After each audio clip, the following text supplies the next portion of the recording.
Hello বন্ধুরা, আমি সুরভি বন্দ্যোপাধ্যায়। তোমাদের সবাইকে ওয়েলকাম ইন্স্যুরেন্স উইজডম চ্যানেলে। এর আগের দিন আমরা পড়েছিলাম প্রিন্সিপাল অফ ইন্স্যুরেবল ইন্টারেস্ট, আর আজকে আমরা পড়ব প্রিন্সিপাল অফ ইনডেমনিটি।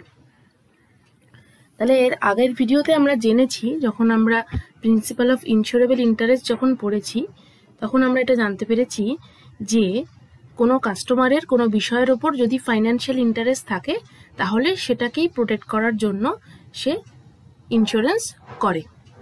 তাহলে কোনো ইনসিওর্ডের কোনো বিষয়ের ওপর ইন্স্যুরেবল ইন্টারেস্ট থাকলে তবেই যদি লস হয়, তাহলে সে সেই লসটাকে রিকভার করার জন্য ক্লেম করতে পারবে। এটা আমরা ইন্স্যুরেবল ইন্টারেস্টে পড়েছি। আজকে আমরা পড়ব principle of indemnity. Indemnity means security or protection against loss or damage. মানে ইনডেমনিটি কথাটার মানে হলো ক্ষতিপূরণ। যদি কোনো লস বা ড্যামেজ হয়, তাহলে সেটার জন্য যে ক্ষতিপূরণ পাওয়া যাবে সেটাকেই বলা হয় indemnity. The object of this principle is to place the insured after a loss in the same pecuniary position as he occupied immediately before the loss. তাহলে প্রিন্সিপাল অফ ইনডেমনিটিতে কি বলা হচ্ছে, যে কোনো পলিসি হোল্ডার তার লস হওয়ার আগে যে ফাইন্যান্সিয়াল পজিশনে ছিলেন, লস হওয়ার পরেও যেন তিনি সেই সেম ফাইন্যান্সিয়াল পজিশনে থাকতে পারেন। এই কারণ এটাই হচ্ছে প্রিন্সিপাল অফ ইনডেমনিটির লক্ষ্য। ঠিক আছে, নেক্সট দেখে নাও। The insured is not allowed to make any profit out of the happening of the event because the object is only to indemnify him and profit making would be against the principle. তাহলে এক্ষেত্রে কি বলা হচ্ছে, যে insured কোনো profit কিন্তু করতে পারবে না। মানে লসের আগে সে যে জায়গায় ছিল, লসের পরেও যেন সে সেই সিচুয়েশনেই থাকে, সেটাই জন্যই সে ইনডেমনিটি পাবে ইন্স্যুরেন্স কোম্পানির থেকে। সে কিন্তু কোনো প্রফিটেবল সিচুয়েশনে নিজেকে নিয়ে যেতে পারবে না। মানে ধরো কোনো গাড়ির যদি অ্যাক্সিডেন্ট হয়, ধরো একটা পুরনো গাড়ির অ্যাক্সিডেন্ট হলো, কিন্তু অ্যাক্সিডেন্টের যখন রিপেয়ার করানোর জন্য সে নিয়ে গেল, তখন সেখানে সেই রিপেয়ারের জন্য গাড়িটাকে পেন্ট করা হলো, নতুন পেন্ট করা হলো। তো এক্ষেত্রে কি হলো, গাড়িটা অ্যাক্সিডেন্টের আগে যে কন্ডিশনে ছিল তার থেকে বেটার কন্ডিশনে কিন্তু অ্যাক্সিডেন্টের পরে চলে এলো। তো এক্ষেত্রে ইন্স্যুরেন্স কোম্পানি কি করবে, যে যতটুকু পোর্শন বেটার জায়গায় ইনসিওর পৌঁছেছে, সেই অ্যামাউন্টটা ইনসিওরার এখানে ডিডাক্ট করে নেবে। ওকে, নেক্সট হচ্ছে indemnity means make good the loss. মানে যেটুকু লস হয়েছে সেটাকেই ক্ষতিপূরণ করবে ইন্স্যুরেন্স কোম্পানি, তার থেকে এক্সট্রা কিছু পলিসি হোল্ডার পেতে পারবে না। এটাই হচ্ছে principal of indemnity. Next, the sum insured is the maximum limit of liability under the policy. এক্ষেত্রে আমরা একটা জিনিস দেখব, যে কোনো পলিসি এই দুটো জিনিস দেখা হয়। একটা হচ্ছে ইনডেমনিফিকেশন একটা কন্ডিশন, আর একটা কন্ডিশন হচ্ছে কি, যে তার সাম ইনসিওর্ড। মানে একজন পলিসি হোল্ডার কখনোই তার সাম ইনসিওর্ডের থেকে বেশি অ্যামাউন্ট ইনডেমনিফিকেশন হিসেবে পাবে না। ঠিক আছে, মানে তার লস হয়েছে 2.5 লাখ টাকা, ঠিক আছে, কিন্তু দেখা যাচ্ছে যে তার সাম ইনসিওর্ড রয়েছে সেই পলিসিতে 2 লক্ষ টাকা। তো সেক্ষেত্রে সে কিন্তু ম্যাক্সিমাম তাকে ইনডেমনিফিকেশন করা হবে কত, ইনডেমনিফাই করা হবে কত, ওই 2 লক্ষ টাকা ম্যাক্সিমাম তাকে করা যেতে পারে। তার থেকে বেশি কোনোভাবেই সে ক্লেম পাবে না। So the indemnification can not exceed the sum insured fixed in the policy.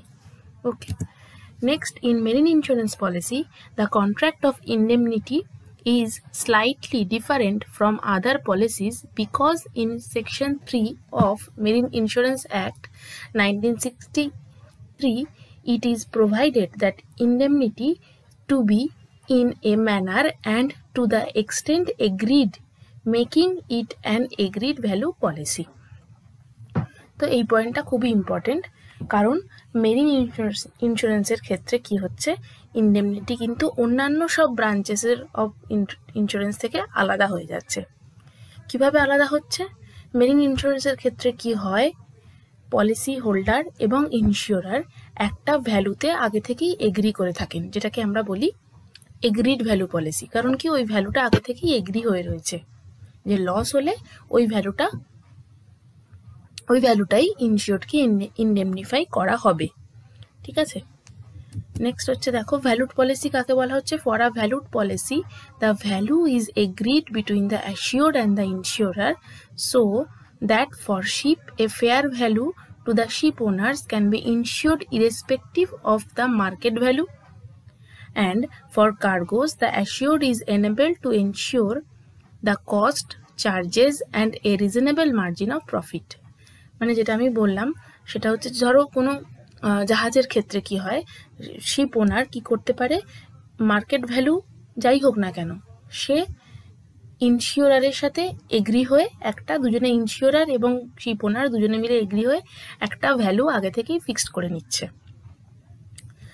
এবং কার্গোর ক্ষেত্রে কি হচ্ছে, কার্গোর ক্ষেত্রে কার্গোর কস্ট, এক্সট্রা যা সমস্ত এক্সট্রা চার্জেস সেগুলো প্লাস একটা রিজনেবল মার্জিন অফ প্রফিট, এগুলো সব অ্যাড করে একটা ভ্যালু আগে থেকেই কার্গো ওনার এবং ইনশিওরার ঠিক করে রেখে দিচ্ছে যে লসের ক্ষেত্রে এই অ্যামাউন্টটাই তাকে ইনডেমনিফাই করা যাবে। হয়তো দেখা যাচ্ছে যে লস হওয়ার পরে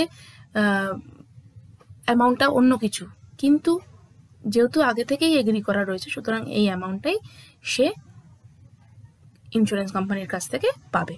ঠিক আছে, নেক্সট হচ্ছে in practice invariably valued policies are used except for insurance of freight, disbursement, customs duty on import cargo and similar interest.